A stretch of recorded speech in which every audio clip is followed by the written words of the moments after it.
What is going on, everybody? I hope you are doing well. Today is going to be a short video. I'm just going to be going over some of the key pieces of news that I think are really, really important from the last few days, and basically gives a outlook on the industry and where it's going and the stage that it's at. And luckily, we are still so incredibly early to this. And so, yeah, let's just get on with the video. As always, this is not financial advice or investment advice or anything like that. Always do your due diligence before making any kind of investment decisions. This is all just my opinion. Okay, so let's get started. First and foremost, we've got Facebook, which was shocking when I found this out, revealing its new name as Meta, short for Metaverse. Mark Zuckerberg announced this at the Facebook Connect event.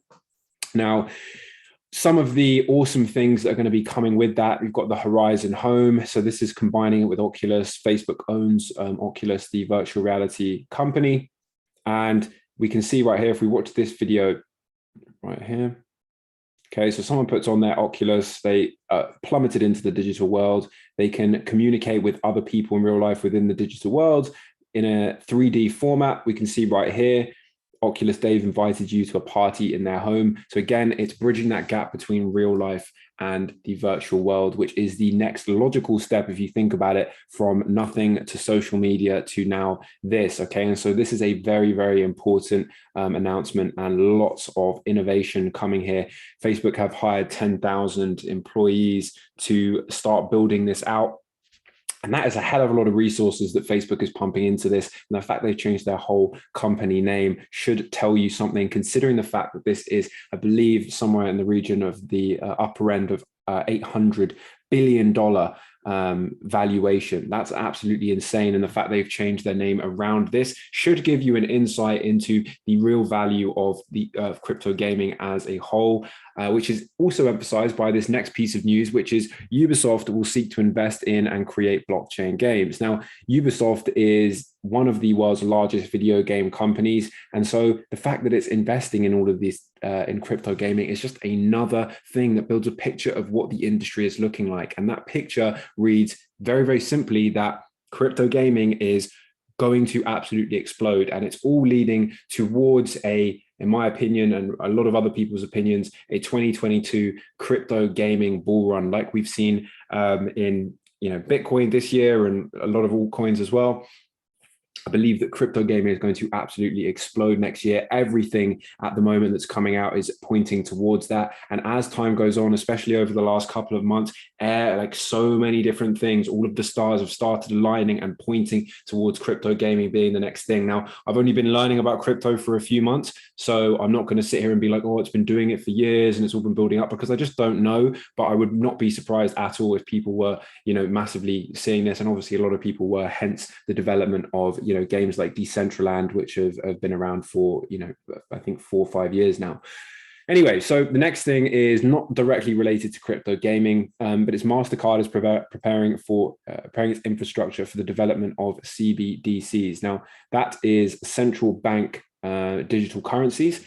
And this is not so much, as I said, about crypto gaming, but again, it's just bridging that gap between the current system and the new systems. And it's just a massive plus for cryptocurrencies and digital currencies as a whole, and just shows you that this is really the start of something new. Now, the final piece of news that I thought was particularly relevant over the last couple of days was the fact that Coinbase is still #1 on the App Store. Okay, I didn't actually realize this until I saw this post, but this is really, really powerful, because the App Store has not just apps about crypto. You have apps, social media apps, games, and isn't it crazy that a crypto-based application has overtaken all of those other industries? So we're not just seeing crypto booming within its own right, we're seeing crypto booming within the context of all of these other things as well. And this is incredibly powerful to understand.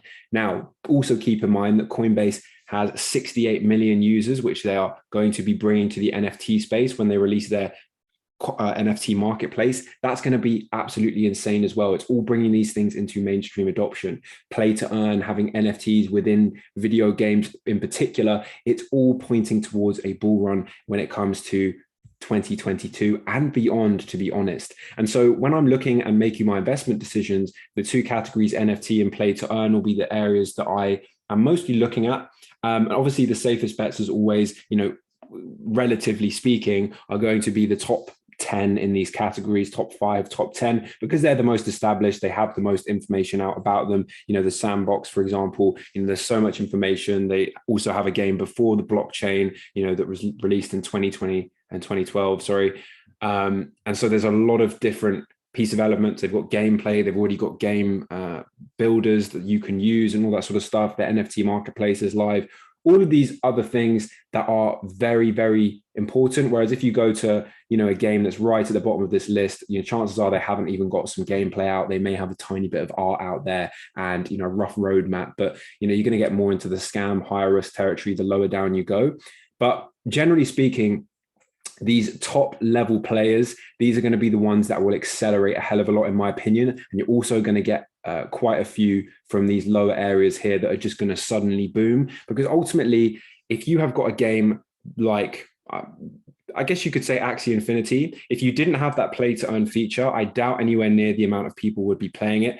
I haven't actually played it myself, but I just doubt the same level of adoption would occur. Now, if you combine a really high quality game that people would pay if the play to earn feature wasn't there, if the NFT feature wasn't there, with the benefits of crypto gaming and NFTs and those play to earn features, think about what a combination that is. That is why I'm an investor in Sandbox and Decentraland and Alluvium. I missed, but I really want to get in. I'm waiting for some of that supply to be released back into circulating supply. So hopefully that will trigger a dip, which means I can buy that dip. And so, yeah, so it's really, really powerful. And this is why I'm focusing on crypto gaming, because if Facebook have changed their entire company name to focus around building a metaverse and they are worth $800 billion, the shareholders aren't going to just let them do that with all their resources if they didn't see an absolutely huge potential for not just sustaining that level of net worth, but growing it into the future. And so it's